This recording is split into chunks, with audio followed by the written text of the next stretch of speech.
जय श्री कृष्ण। गुरुर्ब्रह्मा गुरुर्विष्णुः गुरुर्देवो महेश्वरः। गुरुः साक्षात् परब्रह्म तस्मै श्री गुरवे नमः। कृष्णाय वासुदेवाय हरये परमात्मने प्रणतक्लेशनाशाय गोविन्दाय नमो नमः। नमामि सद्गुरुं शान्तं सच्चिदानन्दविग्रहं पूर्णब्रह्मपरानन्दम् ईशमानन्दिवल्लभम्। ॐ पार्थाय प्रतिबोधितां भगवता नारायणेन स्वयं व्यासेन ग्रथितां पुराणमुनिना मध्ये महाभारतम् अद्वैतामृतवर्षिणीं भगवतीम् अष्टादशाध्यायिनीम् अम्ब त्वामनुसन्दधामि भगवत् गीते भवद्वेषिणीम्। नमोऽस्तु ते व्यासविशालबुद्धे फुल्लारविन्दायतपत्रनेत्र येन त्वया भारततैलपूर्णः प्रज्वालितो ज्ञानमयः प्रदीपः। प्रपन्नपारिजाताय स्तोत्रवेत्रैकपाणये ज्ञानमुद्राय कृष्णाय गीतामृतदुहे नमः। नारायणं नमस्कृत्य नरं चैव नरोत्तमं देवीं सरस्वतीं व्यासं ततो जयमुदीरयेत्। जय श्री कृष्ण। आज से हम राजसूयारंभ पर्व शुरू करेंगे। कल हमारा सभा पर्व पूर्ण हुआ था। उस सभा पर्व में हमने यम की, वरुण की, कुबेर की, ब्रह्मा जी की सारी सभाओं का वर्णन देखा था। और उसमें पांडु, महाराज पांडु भी नारद जी को मिले थे उस सभा में, और उन्होंने एक संदेश दिया था युधिष्ठिर के लिए कि राजसूय यज्ञ करना है करके। तो वह संदेश नारद जी ने धृतराष्ट्र को बताया और वहां पे वह सभा पर्व हमारा पूर्ण हुआ।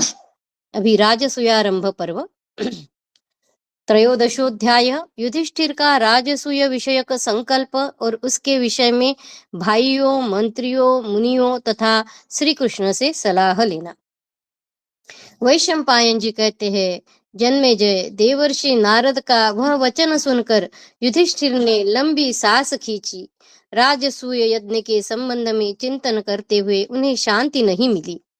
राजसूय यज्ञ करने वाले महात्मा राजर्षियों की वैसी महिमा सुनकर तथा पुण्य कर्मों द्वारा उत्तम लोक की प्राप्ति होती देखकर एवं यज्ञ करने वाले राजर्षि हरिश्चंद्र का महान तेज तथा विशेष वैभव एवं आदर सत्कार सुनकर उनके मन में राजसूय यज्ञ करने की इच्छा हुई। तदनंतर युधिष्ठिर ने अपने समस्त सभासदों का सत्कार किया और उन सब सदस्यों ने भी उनका बड़ा सम्मान किया।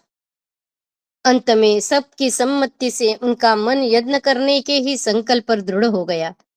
राजेंद्र, कुरुश्रेष्ठ युधिष्ठिर ने उस समय बार बार विचार करके राजसूय यज्ञ के अनुष्ठान में ही मन लगाया। अद्भुत बल और पराक्रम वाले धर्मराज ने पुनः अपने धर्म का ही चिंतन किया और संपूर्ण लोकों का हित कैसे हो इसी ओर वे ध्यान देने लगे। युधिष्ठिर समस्त धर्मात्माओं में श्रेष्ठ थे। वे सारी प्रजा पर अनुग्रह करके सबका समान रूप से हित साधन करने लगे। क्रोध और अभिमान से रहित होकर राजा युधिष्ठिर ने अपने सेवकों से कह दिया कि देने योग्य वस्तुएं सबको दी जाए अथवा सारी जनता का पावना यानी ऋण चुका दिया जाए। उनके राज्य में धर्मराज आप धन्य हैं। धर्म स्वरूप युधिष्ठिर आपको साधुवाद इसके सिवा और कोई बात नहीं सुनी जाती थी। उनका ऐसा व्यवहार देखकर सारी प्रजा उनके ऊपर पिता के समान भरोसा रखने लगी। उनके प्रति द्वेष रखने वाला कोई नहीं रहा, इसलिए वे अजात शत्रु नाम से प्रसिद्ध हुए। अजात शत्रु यानी उनका व्यवहार व्यवहार देखकर सारी प्रजा उनके ऊपर पिता के समान भरोसा रखने लगी और उनके प्रति द्वेष रखने वाला कोई नहीं था, इसलिए वे अजात शत्रु नाम से प्रसिद्ध हुए।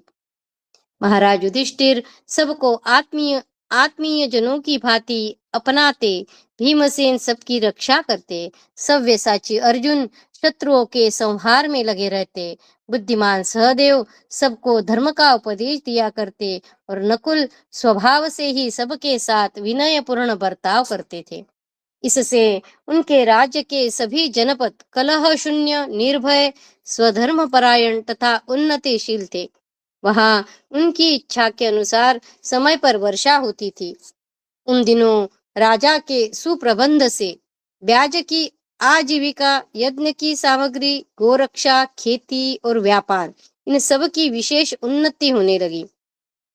निर्धन प्रजाजनों से पिछले वर्ष का बाकी कर नहीं लिया जाता था तथा चालू वर्ष का कर वसूल करने के लिए किसी को पीड़ा नहीं दी जाती थी। सदा धर्म में तत्पर रहने वाले युधिष्ठिर के शासन काल में रोग तथा अग्नि का प्रकोप आदि कोई भी उपद्रव नहीं था। लुटेरों से, ठगों से, राजा से तथा राजा के प्रिय व्यक्तियों से प्रजा के प्रति अत्याचार या मिथ्या व्यवहार कभी नहीं सुना जाता था और आपस में भी सारी प्रजा एक दूसरे से मिथ्या व्यवहार नहीं करती थी। दूसरे राजा लोग विभिन्न देश के कुलीन वैश्यों के साथ धर्मराज युधिष्ठिर का प्रिय करने, उन्हें कर देने, अपने उपार्जित धन रत्न आदि की भेंट देने तथा संधि विग्रह आदि 6 कार्यों में राजा को सहयोग देने के लिए उनके पास आते थे। सदा धर्म में ही लगे रहने वाले राजा युधिष्ठिर के शासन काल में राजस स्वभाव वाले तथा लोभी मनुष्यों द्वारा इच्छानुसार धन आदि का उपभोग किए जाने पर भी उनका देश दिनों दिन उन्नति करने लगा। राजा युधिष्ठिर की ख्याति सर्वत्र फैल रही थी। सभी सद्गुण उनकी शोभा बढ़ा रहे थे। वे शीत एवं उष्ण आदि सभी द्वंद्वों को सहने में समर्थ तथा अपने राजोचित गुणों से सर्वत्र सुशोभित होते थे। राजन, 10 दिशाओं में प्रकाशित होने वाले वे महायशस्वी सम्राट जिस देश पर अधिकार जमाते, वहां ग्वालों से लेकर ब्राह्मणों तक सारी प्रजा उनके प्रति पिता माता के समान भाव रखकर प्रेम करने लगती थी। वैशंपायन जी कहते हैं, जन्मेजय वक्ताओं में श्रेष्ठ राजा युधिष्ठिर ने उस समय अपने मंत्रियों और भाइयों को बुलाकर उनसे बार बार पूछा, राजसूय यज्ञ के संबंध में आप लोगों की क्या सम्मति है? इस प्रकार पूछे जाने पर उन सब मंत्रियों ने एक साथ यज्ञ की इच्छा वाले परम बुद्धिमान युधिष्ठिर से उस समय यह अर्थयुक्त बात कही, महाराज, राजसूय यज्ञ के द्वारा अभिषिक्त होने पर राजा वरुण के गुणों को प्राप्त कर लेता है। राजसूय यज्ञ के द्वारा अभिषिक्त होने पर राजा वरुण के गुणों को प्राप्त कर लेता है। इसलिए प्रत्येक नरेश उस यज्ञ के द्वारा सम्राट के समस्त गुणों को पाने की अभिलाषा रखता है। गुरुनंदन, आप तो सम्राट के गुणों को पाने के सर्वथा योग्य हैं। अतः आपके हितैषी सुहृद आपके द्वारा राजसूय यज्ञ के अनुष्ठान का यह उचित अवसर प्राप्त हुआ मानते हैं। उस यज्ञ का समय क्षत्र संपत्ति यानी सेना आदि के अधीन है। उसमें उत्तम व्रत का आचरण करने वाले ब्राह्मण सामवेद के मंत्रों द्वारा अग्नि की स्थापना के लिए 6 अग्निवेदियों का निर्माण करते हैं। जो उस यज्ञ का अनुष्ठान करता है वह देवी होम यानी अग्निहोत्र आदि से लेकर समस्त यज्ञों के फल को प्राप्त कर लेता है एवं यज्ञ के अंत में जो अभिषेक होता है उससे वह यज्ञ करता नरेश सर्वजित सम्राट कहलाने लगता है। महाबाहो, आप उस यज्ञ के संपादन में समर्थ है। हम सब लोग आपकी आज्ञा के अधीन हैं। महाराज, आप शीघ्र ही राजसूय यज्ञ पूर्ण कर सकेंगे। अतः किसी प्रकार का सोच विचार न करके आप राजसूय के अनुष्ठान में मन लगाइए। इस प्रकार उनके सभी सुहृदों ने अलग अलग और सम्मिलित होकर अपनी यही सम्मति प्रकट की। प्रजानाथ शत्रुसूदन पांडुनंदन युधिष्ठिर ने उनका वह साहसपूर्ण प्रिय एवं श्रेष्ठ वचन सुनकर उसे मन ही मन ग्रहण किया। उन्होंने सुहृदों का वह सम्मति सूचक वचन सुनकर तथा यह भी जानते हुए कि राजसूय यज्ञ अपने लिए साध्य है, उसके विषय में बारंबार मन ही मन विचार किया। फिर मंत्रणा का महत्व जानने वाले बुद्धिमान धर्मराज युधिष्ठिर अपने भाइयों महात्मा ऋत्विजों मंत्रियों तथा धौम्य एवं व्यास आदि महर्षियों के साथ इस विषय पर पुनः विचार करने लगे। युधिष्ठिर ने कहा, महात्माओं, राजसूय नामक उत्तम यज्ञ किसी सम्राट के ही योग्य है, तो भी मैं उसके प्रति श्रद्धा रखने लगा हूँ। अतः आप लोग बताइए, मेरे मन में जो यह राजसूय यज्ञ करने की अभिलाषा हुई है, कैसी है? वैशंपायन जी कहते हैं, कमल नयन जन्मेजय, राजा के इस प्रकार पूछने पर वे सब लोग उस समय धर्मराज युधिष्ठिर से यूं बोले, धर्मज्ञ, आप राजसूय महायज्ञ करने के सर्वथा योग्य है। ऋत्विजों तथा महर्षियों ने जब राजा युधिष्ठिर से इस प्रकार कहा, तब उनके मंत्रियों और भाइयों ने उन महात्माओं के वचन का बड़ा आदर किया। तदनंतर मन को वश में रखने वाले महाबुद्धिमान राजा युधिष्ठिर ने संपूर्ण लोक के हित की इच्छा से पुनः इस विषय पर मन ही मन विचार किया। जो बुद्धिमान अपनी शक्ति और साधनों को देखकर तथा देश काल आय और व्यय को बुद्धि के द्वारा भली भांति समझ करके कार्य आरंभ करता है, वह कष्ट में नहीं पड़ता। केवल अपने ही निश्चय से यज्ञ का आरंभ नहीं किया जाता, ऐसा समझकर यत्न पूर्वक कार्यभार वहन करने वाले युधिष्ठिर ने उस कार्य के विषय में पूर्ण निश्चय करने के लिए जनार्दन भगवान श्री कृष्ण को ही सब लोगों से उत्तम माना और वे मन ही मन उन अप्रमेय महाबाहु श्रीहरि के शरण में गए, जो अजन्मा होते हुए भी श्री कृष्ण के बारे में बता रहे, जो अजन्मा होते हुए भी धर्म एवं साधु पुरुषों की रक्षा आदि की इच्छा से मनुष्य लोक में अवतीर्ण हुए थे।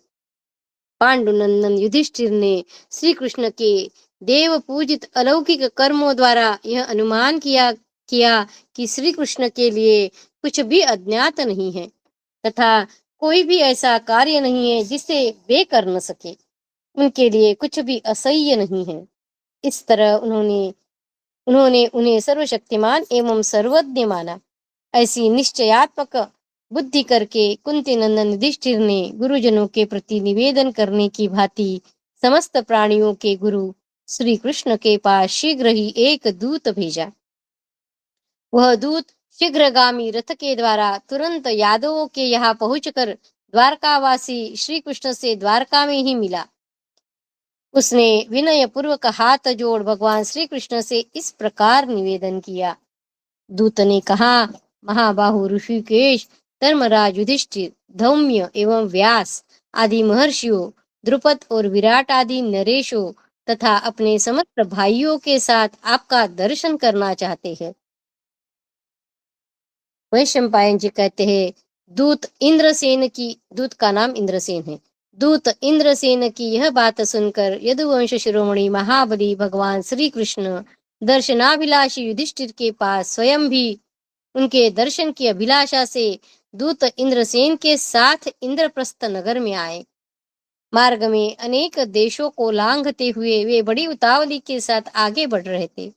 उनके रथ के घोड़े बहुत तेज चलने वाले थे। भगवान जनार्दन इंद्रप्रस्थ में आकर राजा युधिष्ठिर से बोले, फुफेरे भाई धर्मराज युधिष्ठिर तथा भीमसेन ने अपने घर में श्री कृष्णा का पिता के भांति पूजन किया। तत्पश्चात श्री कृष्ण अपनी बुआ कुंती से प्रसन्नता पूर्वक मिले। तदनंतर प्रेमी सुहृद अर्जुन से मिलकर वे बहुत प्रसन्न हुए। फिर नकुल सहदेव ने गुरु की भांति उनकी सेवा पूजा की। उसके बाद उन्होंने एक उत्तम भवन में विश्राम किया। थोड़ी देर बाद जब वे मिलने के योग्य हुए और इसके लिए उन्होंने अवसर निकाल लिया, तब धर्मराज युधिष्ठिर ने आकर उनसे अपना सारा प्रयोजन बतलाया। युधिष्ठिर बोले, श्री कृष्ण, मैं राजसूय यज्ञ करना चाहता हूँ, परंतु वह केवल चाहने भर से ही पूरा नहीं हो सकता। जिस उपाय से उस यज्ञ की पूर्ति हो सकती है, वह सब आपको ही ज्ञात है। जिसमें सब कुछ संभव है, अर्थात जो सब कुछ कर सकता है, जिसकी सर्वत्र पूजा होती है तथा जो सर्वेश्वर होता है, वही राजा राजसूय यज्ञ संपन्न कर सकता है। मेरे सब सुहृद एकत्र होकर मुझसे वही राजसूय यज्ञ करने के लिए कहते हैं, परंतु इसके विषय में अंतिम निश्चय तो आपके कहने से ही होगा। युधिष्ठिर श्री कृष्ण से कह रहे, कुछ लोग प्रेम संबंध के नाते ही मेरे दोषों या त्रुटियों को नहीं बताते। कुछ लोग प्रेम संबंध के नाते ही मेरे दोषों या त्रुटियों को नहीं बताते। दूसरे लोग स्वार्थवश वही बात कहते हैं जो मुझे प्रिय लगे। कुछ लोग जो अपने लिए हितकर है, उसी को मेरे लिए भी प्रिय एवं हितकर समझ बैठते हैं। इस प्रकार अपने अपने प्रयोजन को लेकर प्राय लोगों की भिन्न भिन्न बातें देखी जाती है, परंतु आप उपर्युक्त सभी हेतुओं से एवं काम क्रोध से रहित होकर अपने स्वरूप में स्थित है। अतः इस लोक में मेरे लिए जो उत्तम एवं करने योग्य हो, उसको ठीक ठीक बताने की कृपा करे। इति श्री महाभारते सभा पर्वणि राजसूयारंभ पर्वणि वासुदेव गमने त्रयोदशोऽध्यायः। कृष्णाय वासुदेवाय हरये परमात्मने प्रणतक्लेशनाशाय गोविन्दाय नमो नमः। ओम नमो भगवते वासुदेवाय। ओम नमो भगवते वासुदेवाय। अथ चतुर्दशोऽध्यायः। श्री कृष्ण की राजसूय यज्ञ के लिए सम्मति। श्री कृष्ण ने कहा, महाराज, आप में सभी सद्गुण विद्यमान हैं, अतः आप राजसूय यज्ञ करने के लिए योग्य है।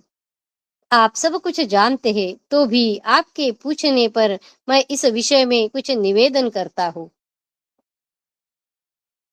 जमदग्नि नंदन परशुराम ने पूर्व काल में जब क्षत्रियों का संहार किया था, उस समय लुक छिप कर जो क्षत्रिय शेष रह गए, वे पूर्ववर्ती क्षत्रियों की अपेक्षा निम्न कोटि के हैं। इस प्रकार इस समय संसार में नाम मात्र के क्षत्रिय रह गए हैं। यमदग्नि नंदन परशुराम ने पूर्व काल में क्षत्रियों का संहार किया था, तो जो कुछ शेष बचे थे तो वो निम्न कोटि के हैं, ऐसे श्री कृष्ण बता रहे हैं। इस प्रकार इस समय संसार में नाम मात्र के क्षत्रिय रह गए हैं। पृथ्वीपते, इन क्षत्रियों ने पूर्वजों के कथनानुसार सामूहिक रूप से यह नियम बना लिया है कि हम में से जो समस्त क्षत्रियों को जीत लेगा वही सम्राट होगा। भरत श्रेष्ठ, यह बात आपको भी मालूम ही होगी। कौन सी बात? कि जो बचे हुए हैं क्षत्रिय, उन्होंने कहा कि पूर्वजों के कथनानुसार सामूहिक रूप से यह नियम बना लिया कि हम में से जो भी बचे हैं उनमें से जो कोई एक समस्त बाकी शत्रुओं को जीत लेगा वही सम्राट होगा। यह बात आपको भी मालूम ही होगी। श्री कृष्ण युधिष्ठिर से कह रहे, इस समय श्रेणीबद्ध यानी सबके सब राजा तथा भूमंडल के दूसरे क्षत्रिय भी अपने को सम्राट पुरुरवा तथा इक्ष्वाकु की संतान कहते हैं। भरत श्रेष्ठ राजन, पुरुरवा तथा इक्ष्वाकु के वंश में जो नरेश आजकल है, उनके 100 कुल विद्यमान है। यह बात आप अच्छी तरह जान ले। आजकल राजा ययाति के कुल में गुण की दृष्टि से भोजवंशियों का ही अधिक विस्तार हुआ है। भोजवंशी बढ़कर चारों दिशाओं में फैल गए हैं तथा आज के सभी क्षत्रिय उन्हीं की धन संपत्ति का आश्रय ले रहे हैं। राजन, अभी अभी भूपाल जरासंध उन समस्त क्षत्रिय कुलों की राजलक्ष्मी को लांघकर राजाओं द्वारा सम्राट के पद पर अभिषिक्त हुआ है जरासंध, और वह अपने बल पराक्रम से सब पर आक्रमण करके समस्त राजाओं को सिरमौर हो रहा है। जरासंध मध्य भूमि का उपभोग करते हुए समस्त राजाओं में परस्पर फूट डालने की नीति को पसंद करता है। इस समय वही सबसे प्रबल एवं उत्कृष्ट राजा है। यह सारा जगत एकमात्र उसी के वश में है। महाराज, वह अपनी राजनीतिक युक्तियों से इस समय सम्राट बन बैठा है। राजन, कहते हैं प्रतापी राजा शिशुपाल सब प्रकार से जरासंध का आश्रय लेकर ही उसका प्रधान सेनापति हो गया है। जरासंध का प्रधान सेनापति शिशुपाल है और वही एक सम्राट बन के बैठा है। युधिष्ठिर, माया युद्ध करने वाला महाबली कुरुशराज दंतवक्त्र भी जरासंध के सामने शिष्य की भांति हाथ जोड़े खड़ा रहता है। दंतवक्त्र, विशालकाय अन्य दो महापराक्रमी योद्धा सुप्रसिद्ध हंस और डिंभक भी महाबली जरासंध की शरण ले चुके थे। पुरुष देश का राजा दंतवक्र, करभ और मेघवाहन, ये सभी सिर पर दिव्य मणिमय मुकुट धारण करते हुए भी जरासंध को अपने मस्तक की अद्भुत मणि मानते हैं, अर्थात उसके चरणों में सिर झुकाते रहते हैं। महाराज, जो मुर और नरक नामक देश का शासन करते हैं, जिनकी सेना अनंत है, जो वरुण के समान पश्चिम देशों के अधिपति कहे जाते हैं, जिनकी वृद्धावस्था हो चली है, तथा जो आपके पिता के मित्र है, वे यवनाधिपति राजा भगदत्त भी वाणी तथा क्रिया द्वारा भी जरासंध के सामने विशेष रूप से नतमस्तक रहते हैं। फिर वे मन ही मन तुम्हारे स्नेह पाश में बंधे हैं, और जैसे पिता अपने पुत्र पर प्रेम रखता है, वैसे ही उनका तुम्हारे ऊपर वात्सल्य भाव बना हुआ है। भगदत्त का, राजा भगदत्त का, जो भारत भूमि के पश्चिम से लेकर दक्षिण तक के भाग पर शासन करते हैं।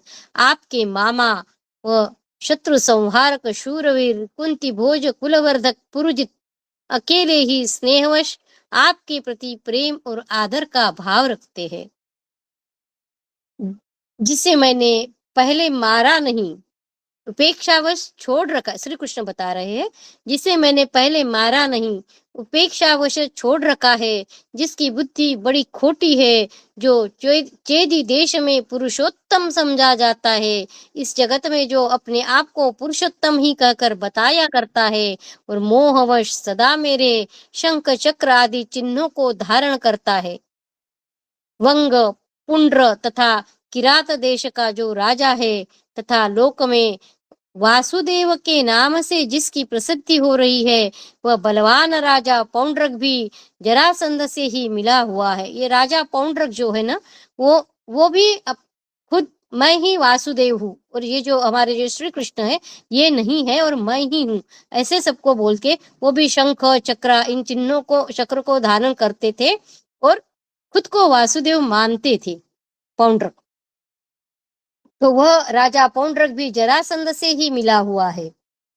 राजन, जो पृथ्वी के 1/4 भाग के स्वामी हैं, इंद्र के सखा है, बलवान हैं, जिन्होंने अस्त्र विद्या के बल से पांड्य, कृथ और कौशिक देशों पर विजय पाई है, जिनका भाई आकृति जमदग्नि नंदन परशुराम के समान शौर्य संपन्न है, वे भोजवंशी शत्रुहंता राजा भीष्मक मेरे शश्वर होते, श्री कृष्ण के शश्वर है, होते हुए भी मगध राज जरासंध के भक्त है। हम सदा उनका प्रिय करते रहते हैं, उनके प्रति नम्रता दिखाते हैं, और उनके सगे संबंधी है तो भी वे हम जैसे अपने भक्तों को तो नहीं अपनाते हैं, और हमारे शत्रुओं से मिलते जुलते हैं। भीष्म, श्री कृष्ण बता रहे, राजन, वे अपने बल और कुल की ओर भी ध्यान नहीं देते, केवल जरासंध के उज्ज्वल यश की ओर देखकर उसके आश्रित बन गए हैं। प्रभु, इसी प्रकार उत्तर दिशा में निवास करने वाले भोज वंशियों के 18 कुल जरासंध के ही भय से भागकर पश्चिम दिशा में रहने लगे हैं। शूरसेन, भद्रकार, बोध, शाल्व, पट्टचर, सुस्थल, सुकुट्ट, कुलिंद, कुंती तथा शाल्वायन आदि राजा भी अपने भाइयों तथा सेवकों के साथ दक्षिण दिशा में भाग गए। जो लोग दक्षिण पांचाल एवं पूर्वी कुंती प्रदेश में रहते थे वे सभी क्षत्रिय तथा कौशल मत्स्य संन्यस्तपात आदि राजपूत भी जरासंध के भय से पीड़ित हो उत्तर दिशा को छोड़कर दक्षिण दिशा को ही आश्रय ले चुके हैं। उसी प्रकार समस्त पांचाल देशीय क्षत्रिय जरासंध के भय से दुखी हो अपना राज्य छोड़कर चारों दिशाओं में भाग गए हैं। कुछ समय पहले की बात है, व्यर्थ बुद्धि वाले कंस ने समस्त यादवों को कुचलकर जरासंध की 2 पुत्रियों के साथ विवाह किया। कंस ने जरासंध की 2 पुत्रियों के साथ विवाह किया। उनके नाम थे अस्ति और प्राप्ति। वे दोनों अबलाएं सहदेव की छोटी बहिनी थी। निस्सार बुद्धि वाला कंस जरासंध के ही बल से अपने जाति भाइयों को अपमानित करके सबका प्रधान बन बैठा था। निस्सार बुद्धि वाला कंस जरासंध के ही बल से अपने जाति भाइयों को अपमानित करके सबका प्रधान बन बैठा था। यह उसका बहुत बड़ा अत्याचार था। उस दुरात्मा से पीड़ित हो भोज राजवंश के बड़े बूढ़े लोगों ने जाति भाइयों की रक्षा के लिए हमसे प्रार्थना की। तब मैंने आहुक की पुत्री सुतनु का विवाह अक्रूर से करा दिया और बलराम जी को साथी बनाकर जाति भाइयों का कार्य सिद्ध किया। मैंने और बलराम जी ने कंस और सुनामा को मार डाला। इससे कंस का भय तो जाता रहा, परंतु जरासंध कुपित हो हमसे बदला लेने को उद्यत हो गया। राजन, उस समय भोज वंश के 18 कुलों यानी मंत्री पुरोहित आदि ने मिलकर इस प्रकार विचार विमर्श किया, यदि हम लोग शत्रुओं का अंत करने वाले बड़े बड़े अस्त्रों द्वारा निरंतर आघात करते रहे तो भी 300 वर्षों में भी उसकी सेना का नाश नहीं कर सकते। इतनी बड़ी सेना जरासंध के पास है कि 300 वर्षों में भी उसकी सेना का नाश नहीं कर सकते। ऐसे श्री कृष्ण के जो मंत्री है वो सब बता रहे हैं। क्योंकि बलवानों में श्रेष्ठ हंस और डिंभक उनके सहायक है, जो बल में देवताओं के समान हैं। उन दोनों को यह वरदान प्राप्त है कि वे किसी अस्त्र शस्त्र से नहीं मारे जा सकते। यो हंस और डिंभक जो जरासंध के सहायक है, उन दोनों को वरदान प्राप्त है कि वो किसी भी अस्त्र शस्त्र से नहीं मारे जा सकते। भैया युधिष्ठिर, मेरा तो ऐसा विश्वास है कि एक साथ रहने वाले दोनों वीर हंस और डिंभक तथा पराक्रमी जरासंध, ये तीनों मिलकर तीनों लोकों का सामना करने के लिए पर्याप्त है। बुद्धिमानों में श्रेष्ठ नरेश, यह केवल मेरा ही मत नहीं है, दूसरे भी जितने भूमिपाल है उन सबका यही विचार रहा है। जरासंध के साथ जब 17वीं बार युद्ध हो रहा था, श्री कृष्ण और जरासंध का 17वीं बार जब युद्ध हो रहा था, उसमें हंस नाम से प्रसिद्ध कोई दूसरा राजा भी लड़ने आया था। वह उस युद्ध में बलराम जी के हाथ से मारा गया। यह देख किसी सैनिक ने चिल्ला कर कहा, हंस मारा गया। राजन, उसकी वह बात कान में पड़ते ही डिंभक अपने भाई को मरा हुआ जान यमुना जी में कूद पड़ा। मैं हंस के बिना इस संसार में जीवित नहीं रह सकता, ऐसा निश्चय करके डिंभक ने अपनी जान दे दी। डिंभक की इस प्रकार मृत्यु हुई सुनकर शत्रु नगरी को जीतने वाला हंस भी भाई के शोक से यमुना में ही कूद पड़ा और उसी में डूब कर मर गया। ये जो हंस और डिंभक, इनको वरदान प्राप्त था, वे किसी भी अस्त्र शस्त्र से मरने वाले नहीं थे। पर एक बार बलराम जी के हाथ से हंस नाम का कोई और ही मारा गया। यह समाचार सुन के डिंभक यमुना में कूद पड़ा। फिर डिंभक यमुना में कूद पड़ा तो हंस भी वो भी यमुना में कूद पड़ा और उसी में डूबकर मर गया। भरत श्रेष्ठ, उन दोनों की मृत्यु हुई सुनकर राजा जरासंध हताश हो गया और उत्साह शून्य हृदय से अपनी राजधानी को लौट गया। शत्रुसूदन, उसके इस प्रकार लौट जाने पर हम सब लोग पुनः मथुरा में आनंद पूर्वक रहने लगे। ये बात कब की है? जब 17वीं बार श्री कृष्ण और जरासंध का युद्ध हो रहा था, उस वक्त की ये बात है। इसलिए वह फिर अपने राजधानी को लौट गया, ऐसा आया है। और उसके इस प्रकार लौट जाने पर हम सब लोग पुनः मथुरा में आनंद पूर्वक रहने लगे। फिर जब पति के शोक से पीड़ित हुई कंस की कमल लोचना भार्या अपने पिता मगध नरेश जरासंध के पास जाकर उसे बार बार उकसाने लगी कि मेरे पति के घातक को मार डालो।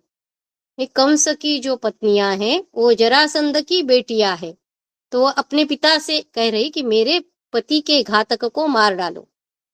तब हम लोग भी पहले से की हुई गुप्त मंत्रणा को स्मरण करके उदास हो गए। महाराज, फिर तो हम मथुरा से भाग खड़े हुए। राजन, उस समय हमने यही निश्चय किया कि यहाँ की विशाल संपत्ति को पृथक पृथक बांट कर थोड़ी थोड़ी करके पुत्र एवं भाई बंधुओं के साथ शत्रु के भय से भाग चले। ऐसा विचार करके हम सब ने पश्चिम दिशा की शरण ली और राजन, रैवतक पर्वत से सुशोभित रमणीय कुशस्थली पुरी में जाकर हम लोग निवास करने लगे। हमने कुशस्थली दुर्ग की ऐसी मरम्मत कराई कि देवताओं के लिए भी उसमें प्रवेश करना कठिन हो गया। अब तो उस दुर्ग में रहकर स्त्रियां भी युद्ध कर सकती है। फिर वृष्णिकुल के महारथियों की तो बात ही क्या है। शत्रुसूदन, हम लोग द्वारकापुरी में सब ओर से निर्भय होकर रहते हैं। कुरुश्रेष्ठ, गिरिराज रैवतक की दुर्गमता का विचार करके अपने को जरासंध के संकट से पार हुआ मानकर हम सभी मधुवंशियों को बड़ी प्रसन्नता प्राप्त हुई। राजन, हम जरासंध के अपराधी है, अतः शक्तिशाली होते हुए भी जिस स्थान से हमारा संबंध था उसे छोड़कर गौमान्या ने रैवत रैवतक पर्वत के आश्रम में आ गए हैं। हम जरासंध के अपराधी हैं, अतः शक्तिशाली होते हुए भी जिस स्थान से हमारा संबंध था उसे छोड़कर गोमान पर्वत के आश्रम में आ गए हैं। रैवत की दुर्ग की लंबाई 3 योजन की है। एक एक योजन पर सेनाओं के 3-3 दलों की छावनी है। प्रत्येक योजन के अंत में 100-100 द्वार है जो सेनाओं से सुरक्षित है। वीरों का पराक्रम ही इस गढ़ का प्रधान फाटक है। युद्ध में उन्मत्त होकर पराक्रम दिखाने वाले 18 यादव वंशी क्षत्रियों से वह दुर्ग सुरक्षित है। हमारे कुल में 18,000 भाई है। श्री कृष्ण कह रहे हमारे कुल में 18,000 भाई है। आहुक के 100 पुत्र है, जिनमें से एक एक देवताओं के समान पराक्रमी है। अपने भाई के साथ चारुदेशन, चक्रदेव, सात्यकी, मैं, बलराम जी, साम और प्रद्युम्न, ये 7 अतिरथी वीर है। राजन, वह मुझसे दूसरों का परिचय सुनिए। कृतवर्मा, अनाधृष्टि, समीक, समितिंजय, कंक, शंकु और कुंती, ये 7 महारथी है। अंधक भोज के 2 पुत्र और बूढ़े राजा उग्रसेन को भी गिन लेने पर उन महारथियों की संख्या 10 हो जाती है। ये सभी वीर वज्र के समान सुदृढ़ शरीर वाले पराक्रमी और महारथी है, जो मध्य देश का स्मरण करते हुए वृष्णिकुल में निवास करते हैं। वितद्रु, झल्ली, बब्रु, उद्धव, विदुरथ, वसुदेव तथा उग्रसेन, ये 7 मुख्य मंत्री है। प्रसेनजित और सत्राजित, ये दोनों जुड़वे बंधु कुबेरोपम सद्गुणों से सुशोभित है। उनके पास जो स्यवंतक नामक मणि है उससे प्रचुर मात्रा में स्वर्ण झरता रहता है। भरतवंश शिरोमणे, आप सदा ही सम्राट के गुणों से युक्त है, अतः भारत आपको क्षत्रिय समाज में अपने को सम्राट बना लेना चाहिए।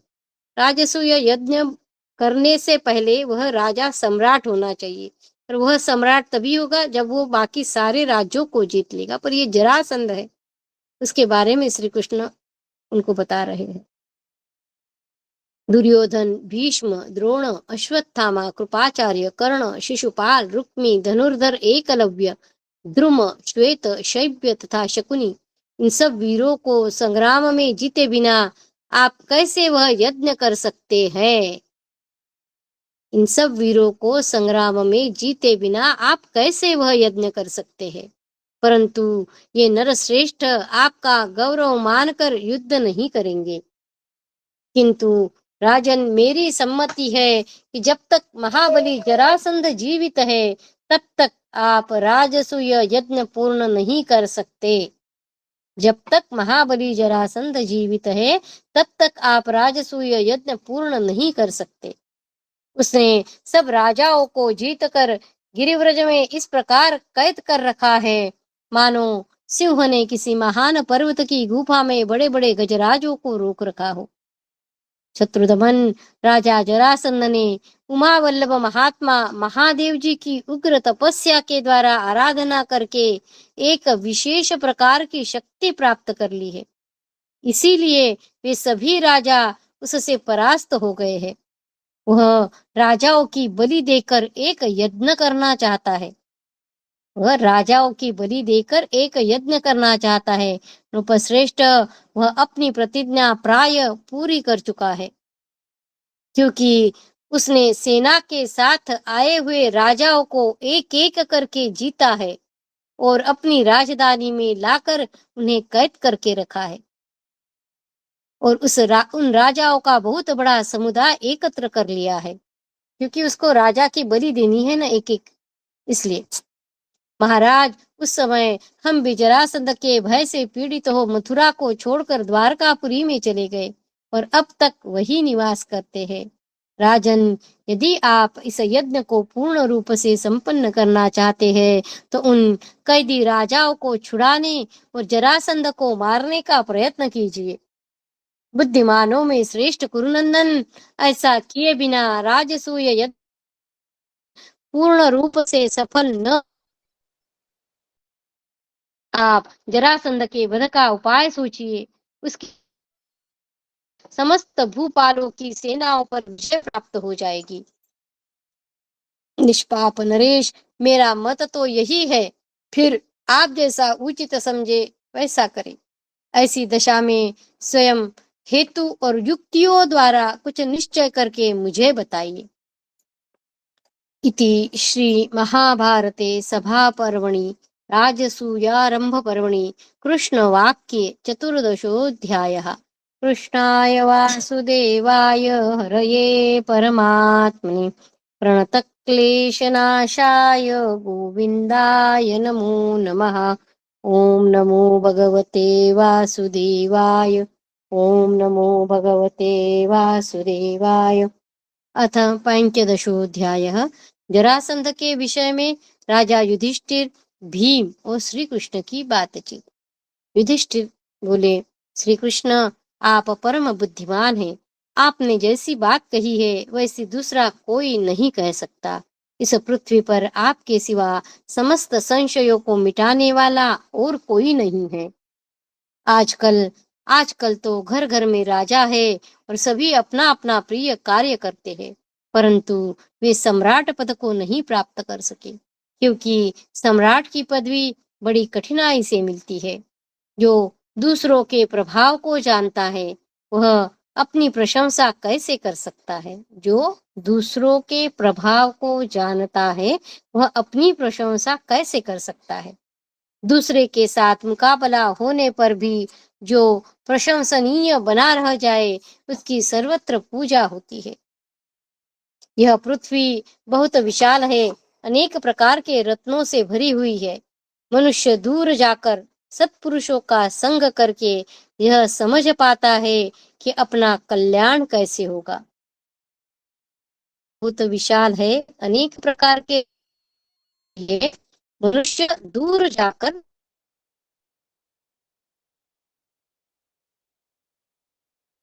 सत्पुरुषों का संग करके यह समझ पाता है कि ही सबसे उत्तम मानता हो, उसी से मेरा भला होगा।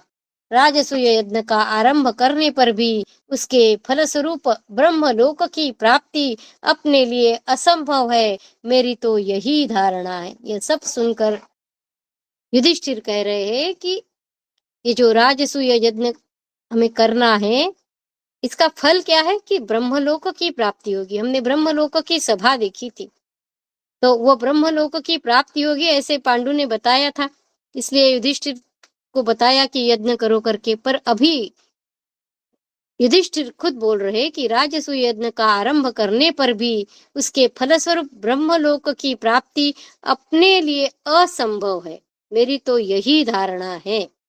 जनार्दन, ये उत्तम कुल में उत्पन्न व मनस्वी सभासद ऐसा जानते हैं कि इनमें कोई श्रेष्ठ सर्व विजयी भी हो सकता है। पाप हम भी जरासंध के भय से तथा उसकी दुष्टता से सदा शंकित रहते हैं। किसी से परास्त न होने वाले प्रभु, मैं तो आपके ही बाहुबल का भरोसा रखता हूँ। जब आप ही जरासंध से शंकित है, तब तो मैं अपने को उसके सामने कदापि बलवान नहीं मान सकता। जब आप ही, यानी श्री कृष्ण को बोल रहे युधिष्ठिर, कि जब आप ही जरासंध से शंकित है, तब तो मैं अपने को उसके सामने कदापि बलवान नहीं मान सकता। महाबाहु माधव, आपसे, बलराम जी से, भीमसेन से अथवा अर्जुन से वो मारा जा सकता है या नहीं? वार्ष्णेय, आपकी शक्ति अनंत है। ये जानते हुए भी मैं बार बार इस बात पर विचार करता रहता हूँ।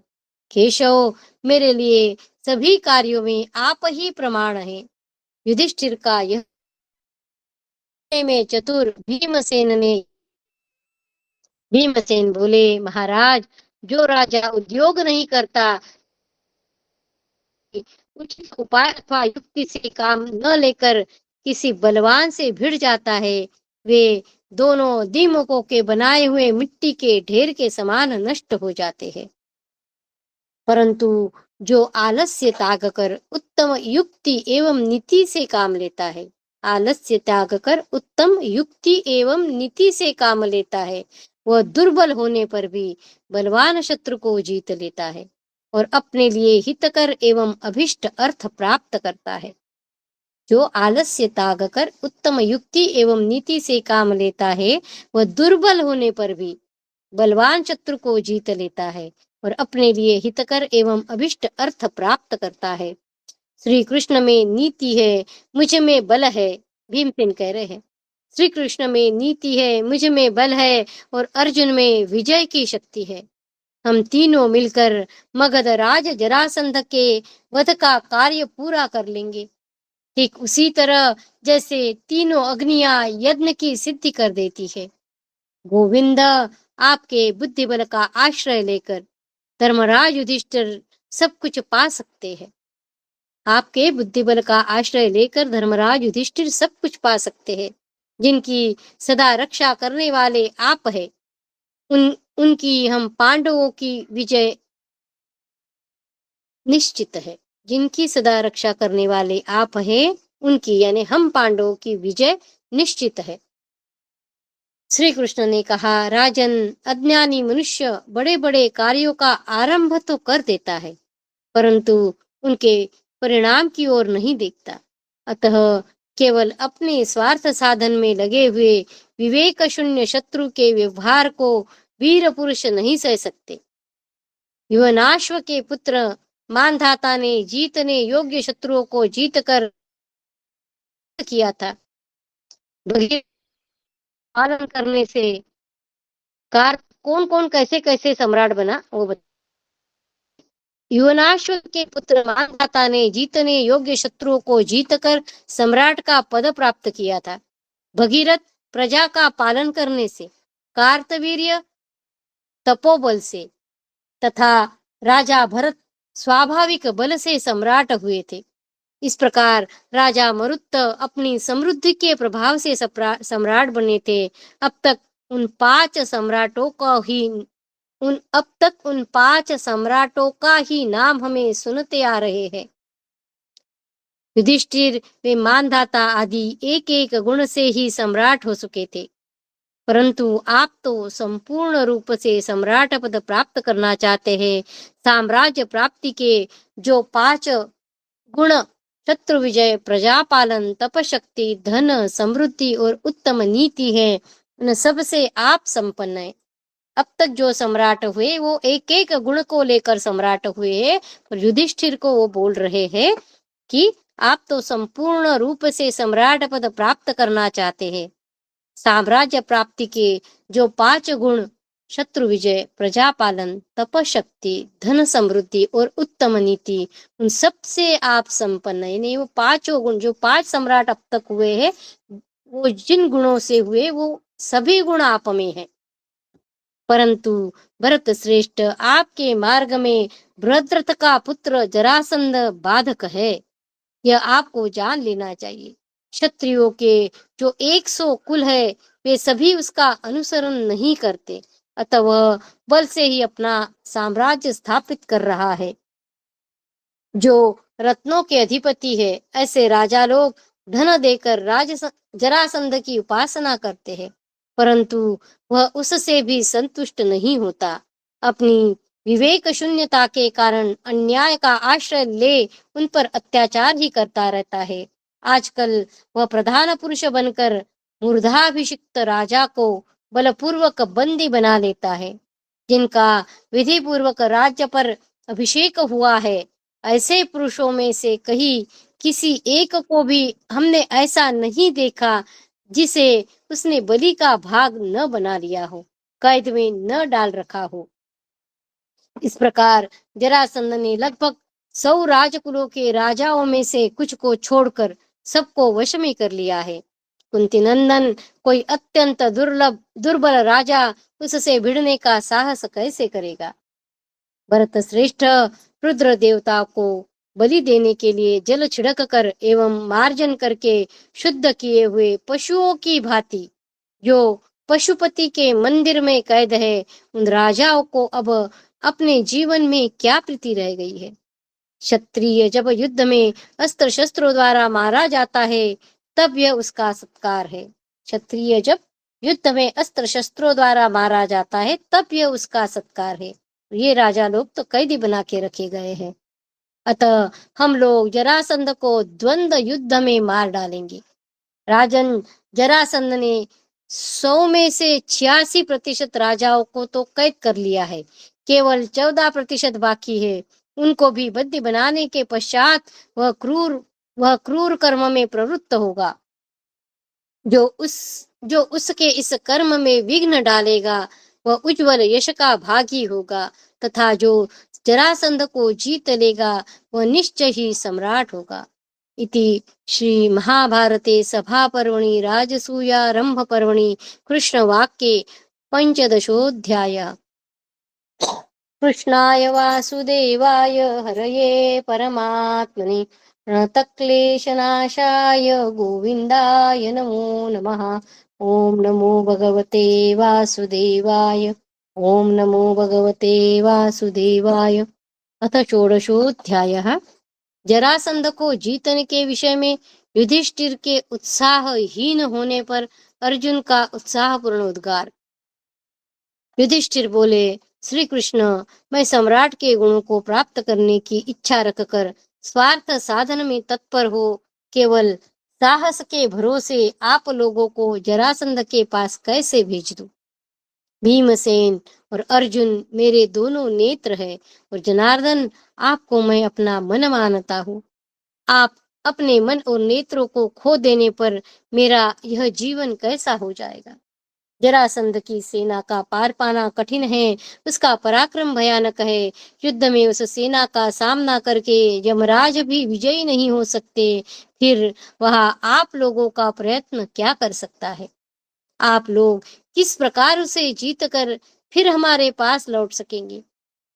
यह कार्य हमारे लिए इष्ट फल के विपरीत फल देने वाला जान पड़ता है। इसमें लगे हुए मनुष्य को निश्चय ही अनर्थ की प्राप्ति होती है। इसलिए अब तक हम जिसे करना चाहते थे उस राजसूय यज्ञ की ओर ध्यान देना उचित नहीं जान पड़ता। जनार्दन, इस विषय में मैं अकेले जैसा सोचता हूँ मेरे उस विचार को आप सुने। मुझे तो इस कार्य को छोड़ देना ही अच्छा लगता है। राजसूय का अनुष्ठान बहुत कठिन है। अब यह मेरे मन को निरुत्साह कर रहा है। वैशंपायन जी कहते हैं, जन्मेजय, कुंती नंदन अर्जुन उत्तम गांडीव धनुष, दो अक्षय तुणीर, दिव्य रथ, ध्वजा और सभा प्राप्त कर चुके थे। इससे उत्साहित होकर वे युधिष्ठिर से बोले। अर्जुन ने कहा, राजन, धनुष, शस्त्र, बाण, पराक्रम, श्रेष्ठ सहायक, भूमि, यश और बल की प्राप्ति बड़ी कठिनाई से होती है, किंतु ये सभी दुर्लभ वस्तुएं मुझे अपनी इच्छा के अनुकूल प्राप्त हुई है। अनुभवी विद्वान उत्तम कुल में जन्म की बड़ी प्रशंसा करते हैं, परंतु बल के समान वह भी नहीं है। मुझे तो बल पराक्रम ही श्रेष्ठ जान पड़ता है। महापराक्रमी राजा कृतवीर्य के कुल में उत्पन्न होकर भी जो स्वयं निर्बल है, वह क्या करेगा? निर्बल कुल में जन्म लेकर भी जो बलवान और पराक्रमी है, वही श्रेष्ठ है। राजा कृतवीर्य के कुल में उत्पन्न होकर भी जो निर्बल है, वह क्या करेगा? और निर्बल कुल में भी जन्म लेकर जो बलवान और पराक्रमी है, वही श्रेष्ठ है। महाराज, शत्रुओं को जीतने में जिसकी प्रवृत्ति हो, वही सब प्रकार से श्रेष्ठ क्षत्रिय है। शत्रुओं को जीतने में जिसकी प्रवृत्ति हो, वही सब प्रकार से श्रेष्ठ क्षत्रिय है। बलवान पुरुष सब गुणों से हीन हो, तो वह भी शत्रुओं के संकट से पार हो सकता है। बलवान पुरुष सब गुणों से हीन हो, तो भी वह शत्रुओं के संकट से पार हो सकता है। जो निर्बल है, वह सर्वगुण संपन्न होकर भी क्या करेगा? पराक्रम में सभी गुण उसके अंग बनकर रहते हैं। महाराज, सिद्धि यानी मनोयोग और प्रारब्ध के अनुकूल पुरुषार्थ ही विजय का हेतु है। कोई बल से संयुक्त होने पर भी प्रमाद करे, कर्तव्य में मन न लगावे, तो वह अपने उद्देश्य में सफल नहीं हो सकता। कोई बल से संयुक्त होने पर भी प्रमाद करे यानी गलती करे, कर्तव्य में मन न लगाए, तो वह अपने उद्देश्य में सफल नहीं हो सकता। बल होने पर भी प्रमाद रूप छिद्र के कारण बलवान शत्रु भी अपने शत्रुओं द्वारा मारा जाता है। बलवान पुरुष में जैसे दीनता का होना बड़ा भारी दोष है, वैसे ही बलिष्ठ पुरुष में मोह का होना भी महान दुर्गुण है। दीनता और मोह दोनों विनाश के कारण हैं, अतः विजय चाहने वाले राजा के लिए वे दोनों ही त्याज्य है।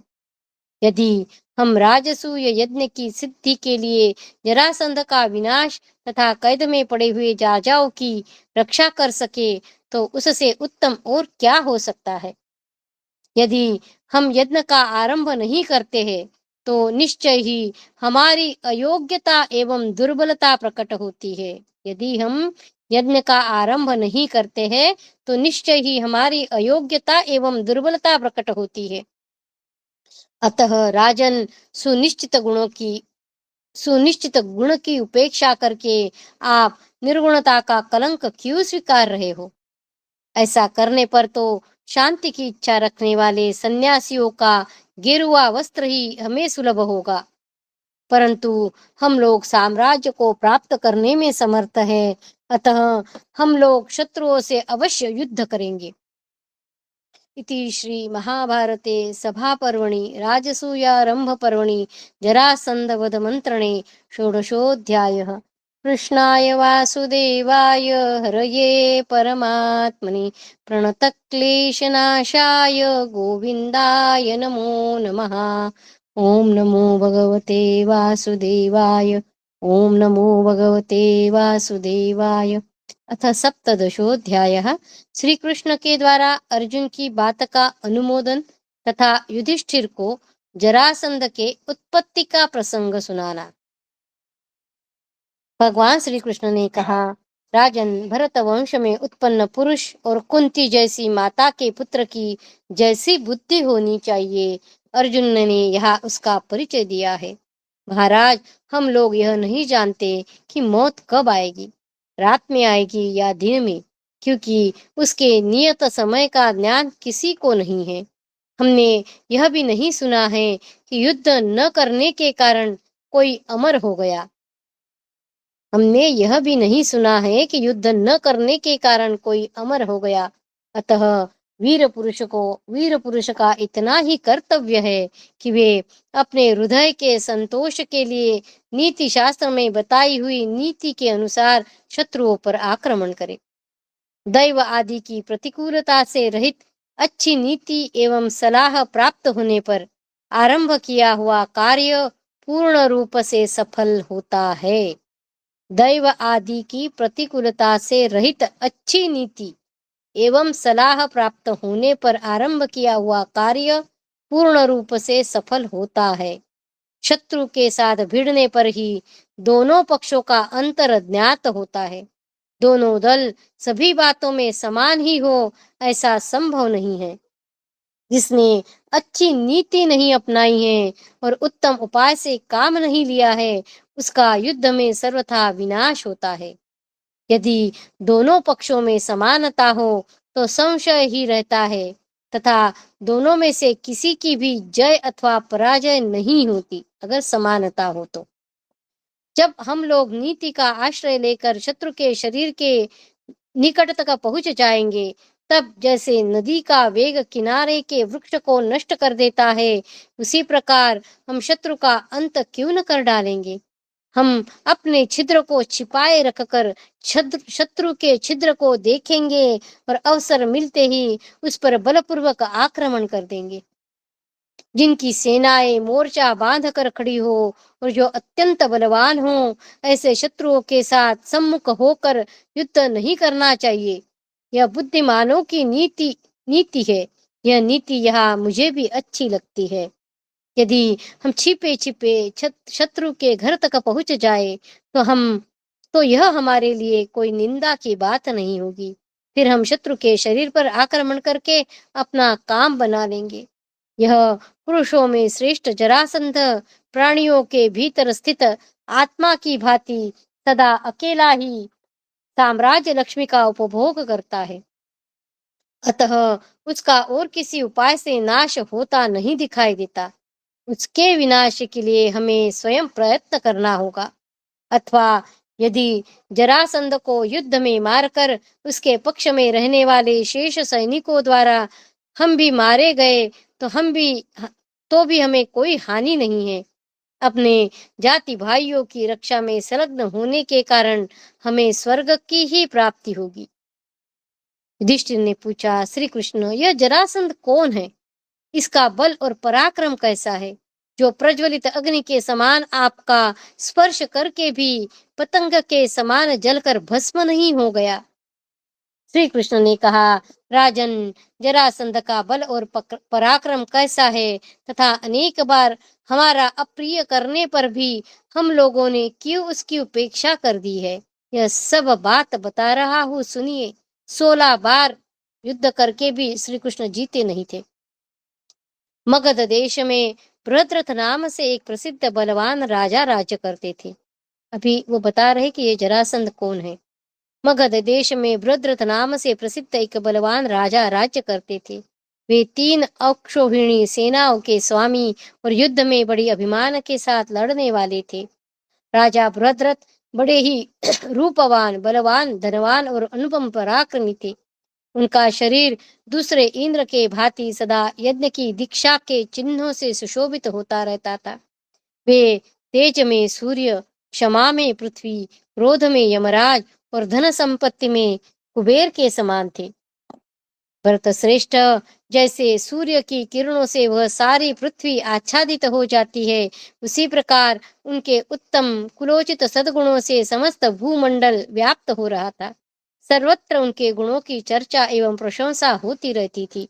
बृहद्रथ के महापराक्रमी राजा बृहद्रथ ने काशी राज्य की 2 जुड़वी कन्याओं के साथ, जो अपनी रूप संपत्ति से अपूर्व शोभा पा रही थी, विवाह किया और उन नरश्रेष्ठ ने एकांत में अपनी दोनों पत्नियों के समीप यह प्रतिज्ञा की कि तुम दोनों के साथ कभी विषम व्यवहार नहीं करूंगा, अर्थात दोनों के प्रति समान रूप से मेरा प्रेम भाव बना रहेगा।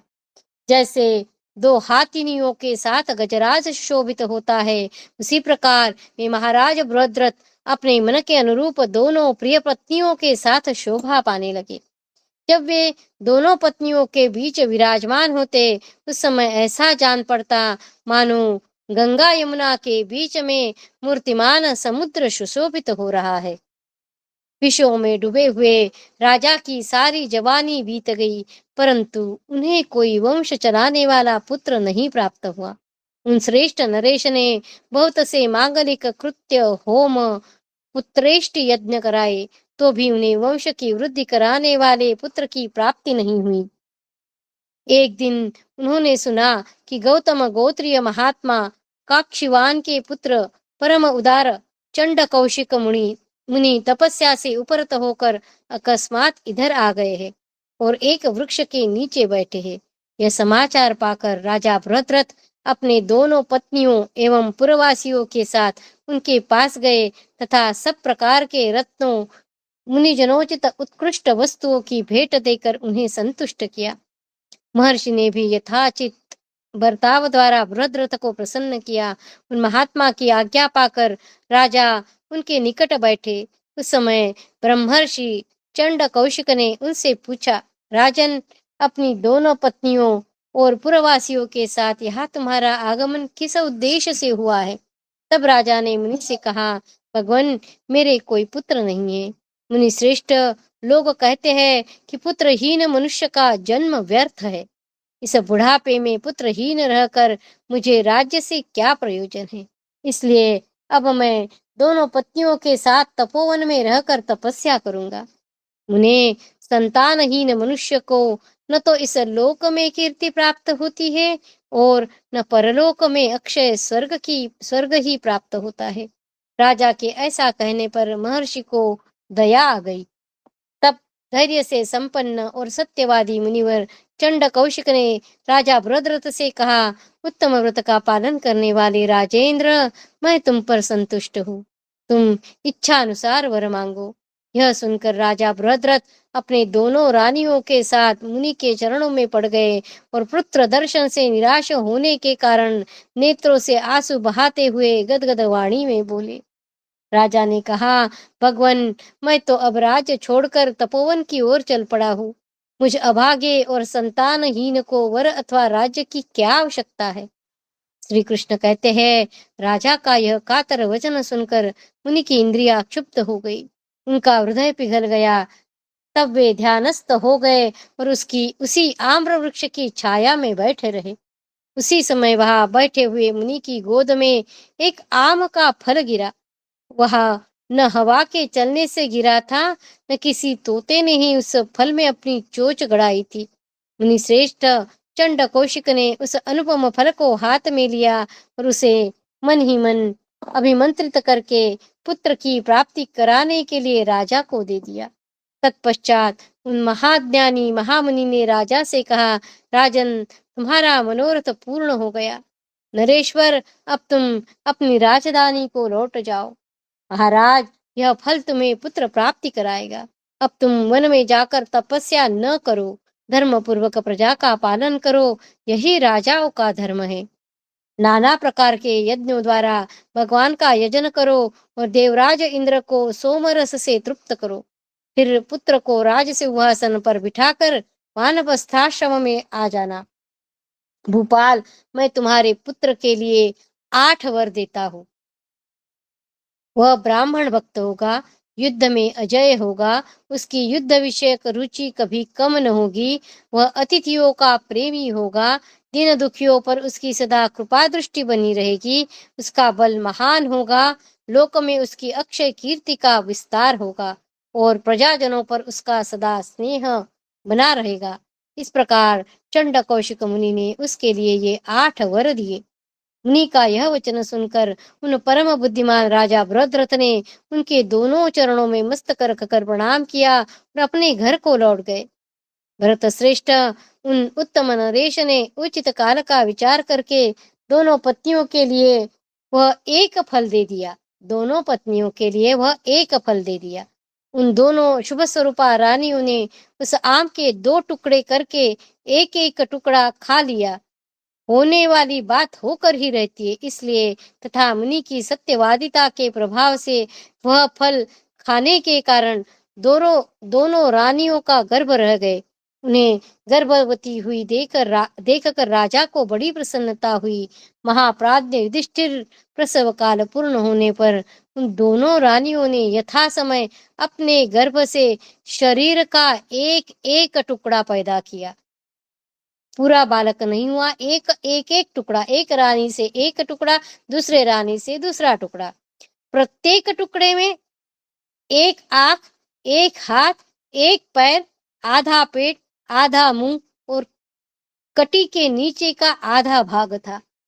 एक आम का पेड़ दोनों ने आधा आधा करके खाया था ना, इसलिए उनको जो गर्भ देखकर वो आधा आधा दोनों के इसमें आया।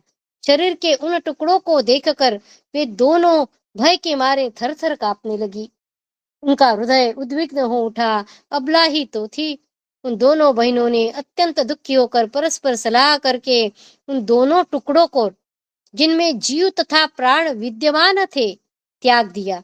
उन दोनों की धाए गर्भ के उन टुकड़ों को कपड़े से ढककर अंतपुर के दरवाजे से बाहर निकली और चौराहे पर फेंक कर चली गई। पुरुष सिंह चौराहे पर फेंके हुए उन टुकड़ों को रक्त और मांस खाने वाली जरा नाम की एक राक्षसी ने उठा लिया। विधाता के विधान से प्रेरित होकर उस राक्षसी ने उन दोनों टुकड़ों को सुविधा पूर्वक ले जाने योग्य बनाने की इच्छा से उस समय जोड़ दिया। नरश्रेष्ठ उन टुकड़ों को परस्पर संयोग होते ही एक शरीरधारी वीर कुमार बन गया। राजन, यह देखकर राक्षसी के नेत्र आश्चर्य से खिल उठे। उसे वह शिशु वज्र के सार तत्व का बन जाना पड़ा। राक्षसी उसे उठाकर ले जाने में असमर्थ हो गई। उस बालक ने अपनी लाल लाल हथेली वाले हाथों की मुट्ठी बांधकर मुंह में डाल ली और अत्यंत क्रुद्ध होकर जल से भरे मेघ की भांति गंभीर स्वर से रोना शुरू कर दिया। परंतप नरव्याघ्र बालक के उस रोने चिल्लाने के शब्द से रणिवास की सब स्त्रियां घबरा उठी तथा राजा के साथ सहसा बाहर निकली। दूध से भरे हुए स्तनों वाली वे दोनों अबला रानियां भी, जो पुत्र प्राप्ति की आशा छोड़ चुकी थी, मलिन मुखों सहसा बाहर निकल आई। उन दोनों रानियों के उस प्रकार उदास राजा को संतान पाने के लिए उत्सुक तथा उस बालक को अत्यंत बलवान देखकर राक्षसी ने सोचा, मैं इस राजा के राज्य में रहती हूँ, यह पुत्र की इच्छा रखता है, अतः इस धर्मात्मा तथा महात्मा नरेश के बालक पुत्र की हत्या करना मेरे लिए उचित नहीं है। ऐसा विचार कर उस राक्षसी ने मानवी का रूप धारण किया और जैसे मेघमाला सूर्य को धारण करे, उसी प्रकार वह उस बालक को गोद में उठाकर भूपाल से बोली। राक्षसी ने कहा, बृहद्रथ, यह तुम्हारा पुत्र है, जिसे मैंने तुम्हें दिया है, तुम इसे ग्रहण करो। ब्रह्मर्षि के वरदान एवं आशीर्वाद से तुम्हारी पत्नियों के गर्भ से इसका जन्म हुआ है। धायों ने इसे घर के बाहर लाकर डाल दिया था, किंतु मैंने इसकी रक्षा की है। श्री कृष्ण कहते हैं, भरत कुलभूषण तब काशीराज की उन दोनों शुभ लक्षणा कन्याओं ने उस बालक को तुरंत गोद में लेकर उसे स्तनों के दूध से सींच दिया। यह सब देख सुनकर राजा के हर्ष की सीमा न रही। उन्होंने स्वर्ण की सी कांति वाली उस राक्षसी से, जो स्वरूप से राक्षसी नहीं जान पड़ती थी, इस प्रकार पूछा। राजा ने कहा, कमल के भीतरी भाग के समान मनोहर कांति वाली कल्याणी, मुझे पुत्र प्रदान करने वाली तुम कौन हो? बताओ, मुझे तो ऐसा जान पड़ता है कि तुम इच्छा अनुसार विचरने वाली कोई देवी हो।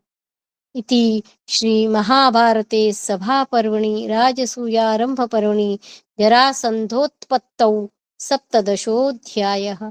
कृष्णाय वासुदेवाय हरये परमात्मने प्रणतक्लेशनाशाय गोविन्दाय नमो नमः।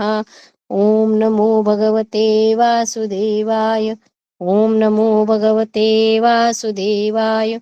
भव भवे यथा भक्तिः पादयोस्तव जायते तथा कुरुष्व देवेश नाथस्त्वं नो यत प्रभो नाम संकीर्तनं यस्य सर्वपापप्रणाशनं प्रणामो दुःखशमनस्तं नमामि हरिं परं तं नमामि हरिं परं त्वदीयं वस्तु गोविन्द तुभ्यमेव समर्पये तेन त्वदङ्घ्रिकमले रतिं मे यच्छ शाश्वतीम् ॐ पूर्णमद पूर्णमिदं पूर्णात् पूर्णमुदच्यते पूर्णस्य पूर्णमादाय पूर्णमेवावशिष्यते ॐ शान्ति शान्ति शान्तिः हरि ओम तत्सत् श्रीकृष्णार्पणमस्तु श्रीगुरुभ्यो नमः। ईश्वर मान ग्रहण काल चल रहा है इसलिए थोड़ा ज्यादा ले लिया आज, क्योंकि मुझे लगता है 6:40 पे ग्रहण समाप्त होने वाला है, इसलिए थोड़ा ज्यादा लिया। जय श्री कृष्ण। जय श्री कृष्ण। धन्यवाद। जय श्री कृष्ण।